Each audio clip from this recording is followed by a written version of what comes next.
Թուրքիայի նախագահ Էրդողանը առաջին անգամ մեկնաբանել է Օսմանյան կայսրությունում հայոց ցեղասպանությունը ճանաչող բանաձևը հաստատելու Իսրայելի կառավարության որոշումը։ Մինչև այդ Թուրքիայի արտաքին գործերի նախարարությունը Իսրայելի նախարարների կաբինետի որոշումը որակել էր քաղաքական ու կապել այն Գազայում տիրող իրավիճակի հետ։ Իր ելույթում Էրդողանը Իսրայելի կառավարությունն անվանել է հանցավոր խմբավորում, իսկ հայոց ցեղասպանության փաստը զրպարտություն։ Էրդողանը հայտարարել է, թե իբր իր երկրի պատմության մեջ ցեղասպանություն, զանգվածային սպանություններ, ճնշումներ եւ գաղութատիրություն չկա։ Մենք ուշադրություն չենք դարձնում մեր երկրի հասցեին հնչող զրպարտությանը մի հանցավոր խմբավորման կողմից, որի ձեռքերը աղտոտված են Գազայի 73,000 անմեղ բնակիչների արյամբ, որոնց մեծ մասը կանայք ու երեխաներ են։ Մեր հազարամյա փառահեղ պատմության մեջ կա միայն արդարադատություն եւ ողորմածություն։ Կա օգնության ձեռք մեկնված բոլոր ճնշվածներին, անկախ նրանց կրոնից, ծագումից կամ ինքնությունից։ Իսրայելի կառավարության կողմից հայոց ցեղասպանության ճանաչման թեմայում անկեղծության բաղադրիչը հասցված է մինիմումի։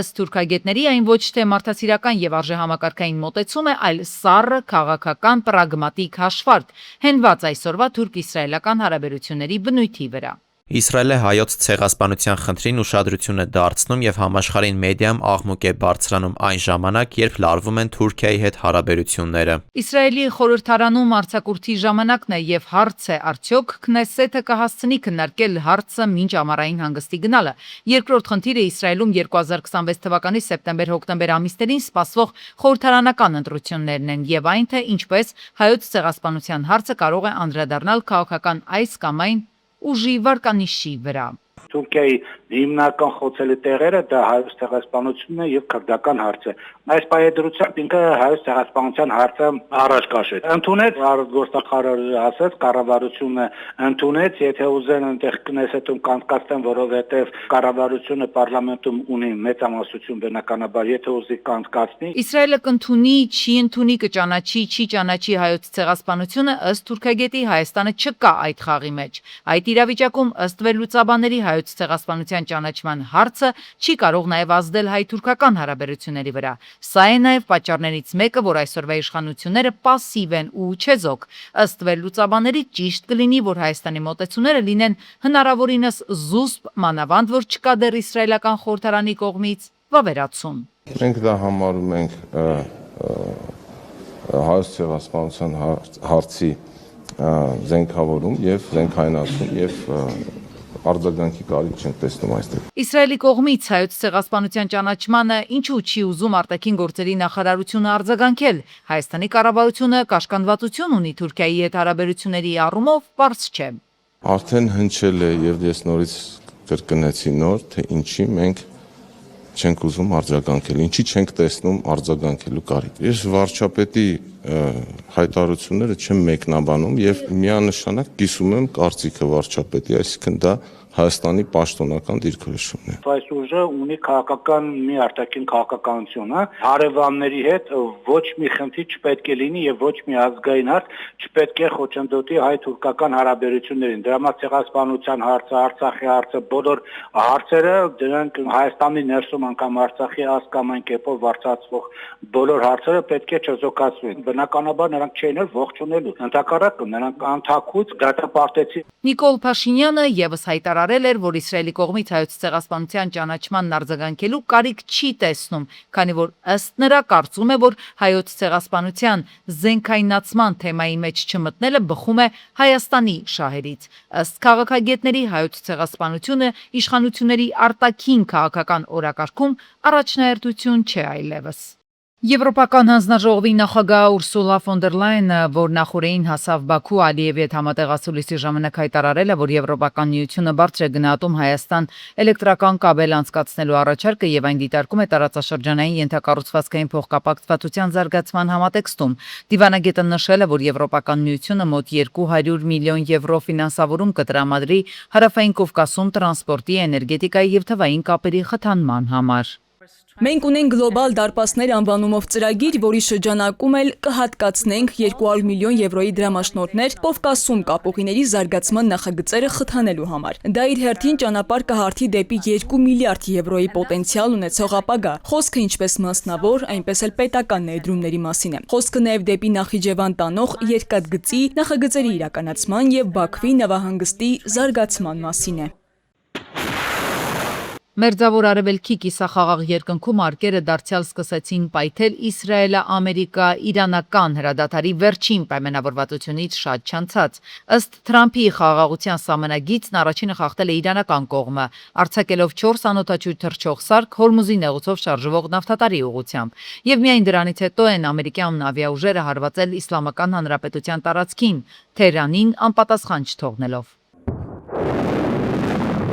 Դոնալդ Թրամփը նաև զգուշացրել է, որ եթե Միացյալ Նահանգները որոշի վերսկսել լայնամասշտաբ ռազմական գործողությունները, դրանց հետևանքները Իրանի համար կարող են լինել կործանարար, նշելով, որ երկիրը կարող է դադարել գոյություն ունենալ։ Կարող է գալ մի պահ, երբ այլևս չկարողանանք զսպվածություն ցուցաբերել, այդ դեպքում հարկադրված կլինենք ռազմական ճանապարհով ավարտին հասցնել սկսածը։ Հիմա ամերիկյան Nexus-ի փոխանցմամբ Միացյալ Նահանգները եւ Իրանը դարձյալ համաձայնության են եկել դադարեցնելու փոխադարձ ռազմական հարվածները։ Բարբերականի տեղեկություններով կողմերը նախատեսում են հունիսի 30-ին բանակցություններ անցկացնել Կատարի մայրաքաղաք Դոհայում։ Ամերիկացի բարձրաստիճան պաշտոնյան այս լրատվամիջոցին հայտնել է, թե հանդիպան հիմնական նպատակը ոչ թե Իսլամական Հանրապետության միջուկային ծրագրին վերաբերող հարցերն են, այլ հենց Հորմուզի նեղուցի շուրջ ստեղծված լարվածության թուլացումը եւ իրավիճակի կարգավորումը։ Մենք որոշել ենք դադարեցնել բոլոր ռազմական գործողությունները։ Բայց նախնական ծրագրով նույն այդ օրը Շվեյցարիայում պետք է կայանային Իրանի միջուկային ծրագրի վերաբերող բանակցությունները։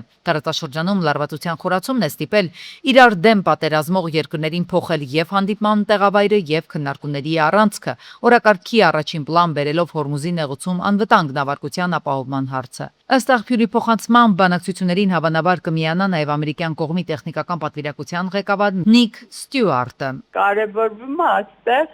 Հորմուզի նեղուցի շրջափակումը ծովային էլի, դա է բացվելու մանրամասնությունը, դա լինելու է հետագայում։ Այդ հետագայում դա իրանց կհաջողվի միջուկային ծրագրերի Իրանի ընդհանուր հայտարարի կան թե ոչ, դեռ պարզ չէ։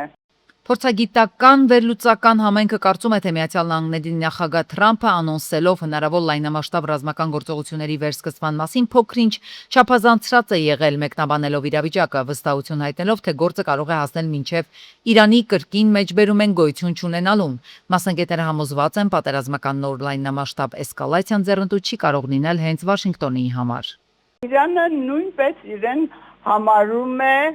հաղթանակը, ճիշտ է, Իրանին ահռելի տնտեսական ենթակառուցվածքներին վնասներ են հասել, բայց իրանց նպատակը մինիմում է Իրանի համակարգը ընդհանրապես իսլամական վերացնել եւ բացի դա Իսրայելի մաքսիմում ծրագիրը Իրանը մասնատելն է։ Ամերիկան այսպես շատ հարցեր ունի, որ պատերազմը շարունակվելու դեպքում Թրամփի վարչակազմը կտուժի նոյեմբերի միջանկյալ ընտրությունների։ Իդեպ Իրանի նախագահ Փեզեշքյանն այս ընթացքում հայտարարում է Իսլամական Հանրապետության 6 միլիարդ դոլար ակտիվների ապասառեցման մասին։ Սա առաջին փուլում։ Կատարում գտնվող միջոցները կվերադարձվեն երկրին, իսկ մյուս կեսի հետ կապված Միացյալ Նահանգների հետ բանակցությունները շարունակում են։ Սեղանին եւս 6 միլիարդի հարց կա։ Հայաստանի կառավարությունը գործարկում է տեղական արտադրողների սուբսիդավորման եւ աջակցության նոր մեխանիզմներ։ Նվազագույնի հասցնելու համար արտաքին սահմանափակումներով եւ գների անկմամբ պայմանավորված հայ տնտեսվարողների կորուստները։ Լրագրողների հետ զրույցում հայտարարել է էկոնոմիկայի նախարար Գևորգ Պապոյանը, մեկնաբանելով ֆերմերների դժգոհությունները այն մասին, որ լոլիկի բերքը փչանում է դեպի Ռուսաստան արտահանման խնդիրների պատճառով։ Պատասխանելով Ռուսաստանում տիրող իրավիճակի պատճառով նավթամթերքի եւ դիզելային վառելիքի հետ կապված հնարավոր ռիսկերին վերաբերող հարցին Պապոյանը վստահեցրել է, որ Հայաստանը հաջողությամբ դիվերսիֆիկացրել է ներմուծման աղբյուրները։ Լավ լուրը նա է, որ մենք դիվերսիֆիկացրել ենք արդեն իսկ մեր ներմուծման շղթան եւ եթե դեռ երբ որ իրանական ճգնաժամը առաջացավ, այդ ժամանակ աշխարհում բենզինի գները շատ երկրներում կրկնապատկվեցին եւ ավելի, Հայաստանում որոշակի աճ եղավ, բայց դա ասենք, չգիտեմ, 5-10%-ի շրջանակում է։ Ինչու է այդպես տեղի ունեցավ, որովհետեւ մենք սկսել էինք ներմուծել մի երկրից, որը մինչ այդ չէինք ներմուծում։ Հիմա այս առումով այս փոփոխությունը շատ մեծ ազդեցություն կունենար մեր տնտեսության վրա, կունենար, եթե մենք այդ աղբյուրը ստեղծած չլինենք։ Հիմա քանի որ այս պայմաններում այդ աղբյուրը ստեղծել ենք, ես կարծում եմ, որ այդ աղբյուրից ներմուծման ծավալները պետք է ավելացնենք։ Պաշտոնապես մեկնարկեց IMID Sign առցանց ստորագրման նորարարական հարթակը։ Նոր լուծումը կոչված է ամբողջությամբ փոխելու փաստաթղթաշրջանառության ստորագրման, ուղարկման եւ հաստատման գործընթացը թե բիզնես սեկտորի, թե անհատ քաղաքացիների համար։ IMID Sign-ի հիմնական առավելությունն այն է, որ փաստաթուղթը ստորագրելու գործընթացը հասցվել է առավելագույն պարզության, դառնալով նույնքան հեշտ, որքան սովորական էլեկտրոնային նամակ ուղարկելը։ Օգտատերերը կարող են ընդամենը մի քանի քայլով բեռնել անհրաժեշտ փաստաթուղթը, ուղարկել այն համապատասխան կողմին եւ ապահով կերպով ստանալ իրավական ուժ ունեցող ստորագրված տարբերակը աշխարհի ցանկացած կետից եւ ցանկացած սարքից։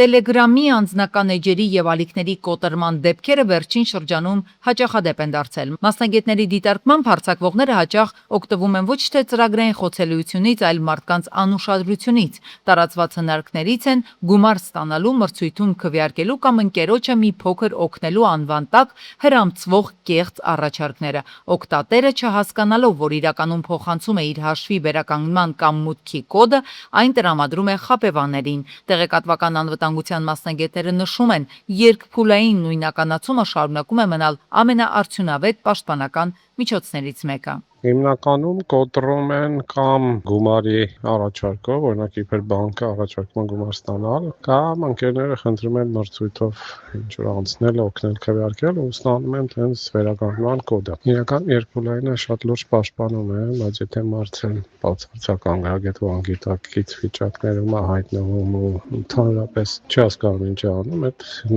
երկփուլայինի կոդն էլ կարող են գողալ։ Հայաստանի բուհերը դեռ բավականին հեռու են ոչ միայն աշխարհի լավագույնների շարքին դասվելուց, այլև միջին ու միջինից ցածր մակարդակում գտնվողներից։ Օրերս հրապարակվեց տեղեկատվություն, ըստ որի աշխարհի հեղինակավոր վարկանշային աղյուսակով Հայաստանի բուհերից եւ ոչ մեկը չի ընդգրկվել աշխարհում լավագույնը ճանաչված 1000 բուհերի ցանկում։ Փոխարենը դրանում ընդգրկվել են ԱՊՀ երկրներից բազմաթիվ կրթօջախներ, այդ թվում 7-ը Ադրբեջանից։ Հայաստանի Հանրապետությունում առնվազն 4 բուհ ընդգրկված կլինի միջազգային վարկանիշային աղյուսակներում։ Խոսքը Times-ի բարձրագույն կրթության աշխարհի համալսարանների վարկանիշով, աշխարհի համալսարանների QS վարկանիշով կամ աշխարհի համալսարանների ակադեմիական վարկանիշով սահմանված աղյուսակների լավագույն 500-ի մեջ ընդգրկվելու մասին է։ Սա հատված է Հայաստանի մինչև 30 թվականի կրթության զարգացման ծրագրից։ Պետության մոտեցումն այս խնդրին իր ելույթում վերջերս հաստատել էր նաև վարչապետը։ Այսինքն ոչ թե աշխարհում լավագույնը ճանաչված 1000-յակում, այլ 500-յակում ընդգրկվելու խնդիր է դրված։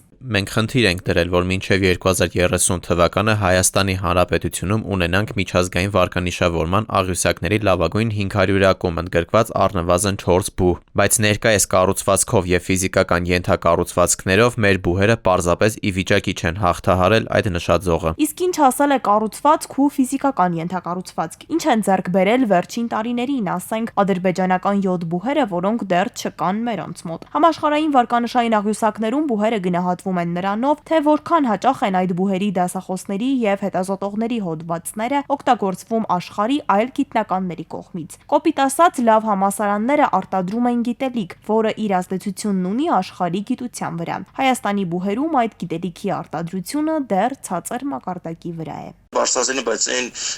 գումարը չեն տալիս, որ կարողանան մեր գիտաշխատողները կամ բուհերի մասնագետները զբաղվեն գիտությամբ, այսինքն ֆինանսական լուրջ խնդիրներ կա, հասու չեն այդ առումով եւ կարծում եմ սա է հիմնական խնդիրը։ Դե ուզում ես գիտության մեջ առաջընթաց ունենալ, կարծում եմ պետք է դա Ոչ ֆինանսավորի, իսկ ցավոք սրտի մեր մոտ այդ բնակավարը այդքան էլ չի ֆինանսավորվում։ Համալսարաններում կադրային խնդիրներ էլ կան։ Երկրորդ կարևոր պատճառը միջազգային կապերը ու ճանաչումն է։ Լավ համալսարանները ներգրավում են օտարերկրյա ուսանողների ու դասախոսների, իրականացնում են բազմաթիվ միջազգային ծրագրեր ու համատեղ հետազոտություններ, ինչի շնորհիվ դառնում են տեսանելի ու ճանաչելի ամբողջ աշխարհում։ Հայաստանի բուհերը հիմնականում ավելի փակ համակարգում են աշխատում։ Օտարերկրյա մասնակցությունը քիչ է եւ միջազգային համագործակցությունը սահմանափակ է, ինչի հետևանքով էլ դրանց անունը ու ազդեցությունը գլոբալ մակարդակում ճանաչելի չէ։ Միջազգային Համագործակցությունը շատ թույլ է մեզ մոտ, իհարկե կան բուհեր, որոնք սեփական միջոցներով կարողանում են դա անել, բայց այդ բավարար մակարդակը չկա, դասախոսների վերապատրաստման մասին եմ խոսում,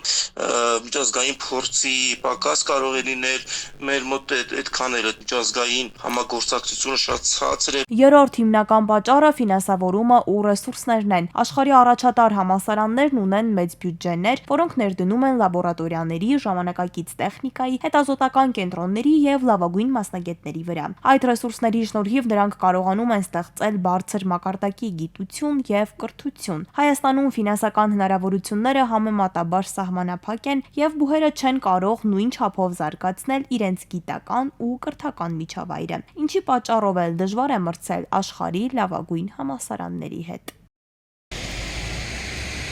Ողբերգական վթարը տեղի ունեցել Արմավիրում Մարգարեիչ միածին M3 ճանապարհին բախվել են Volkswagen-ը եւ Mitsubishi-ն։ Վերջինը հայտնվել է երթևեկելի գոտուց դուրս։ Մեկ հոգի տեղում մահացել է։ Տեղում էին փրկարարության Արմավիրի մարզային փրկարարական վարչության Վաղաշապատի Շեջ փրկարարական ջոկատի փրկարարները։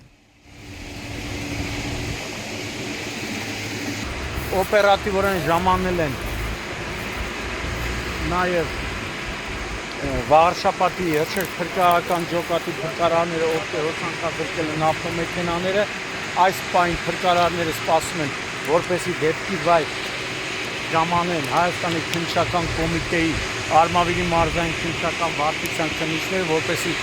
իրենց քննչական գործողությունները ավարտելուց հետո մահացածի մարմինը մոտեցնեն դիատարին։ Հունիսի 30-ին Լանջազատ գյուղի վարչական տարածքում բախվել են Opel-ն ու Mercedes-ը։ 9 հոգի, այդ թվում 2 անչափահաս, տեղափոխվել են մի մասը Էրեբունի, մյուս մասն էլ Սուրբ Աստվածամայր բժշկական կենտրոններ։ Դեպքի վայր են ժամանել ներքին գործերի նախարարության, ոստիկանության, բարեկային ծառայության, Արարատի մարզի գումարտակի բարեկները, գումարտակի հրամանատարի տեղակալ Հայկ Հակոբյանի, Գումարտակի ծառայության ավագ տեսուչ օրվա պատասխանատու Սահակ Թադևոսյանի եւ Գումարտակի ծառայության տեսուչ Արթուր Կոչինյանի գլխավորությամբ։ Հունիսի 30-ին Բաբաջանյան փողոց տանող ճանապարհահատվածում բախվել են Chevrolet Volt-ը, Hyundai Elantra-ն եւ Opel-ը։ Տեղում էին ոստիկանության, բարեկային ծառայության, Երևան քաղաքի գնդի առաջին գումարտակի երկրորդ վաշտի բարեկները։ Ըստ նախնական տեղեկությունների բարեբախտաբար ուժասներ չկան։ Հունիսի 30-ին Մարտունի Վարդենիս ճանապարհին Mercedes-ը դուրս է եկել երթևեկելի գոտուց, գլխի վայր հայտնվել դաշտում։ Վարորդը վնասվածքներով տեղափոխվել է Վարդենիս բժշկական կենտրոն։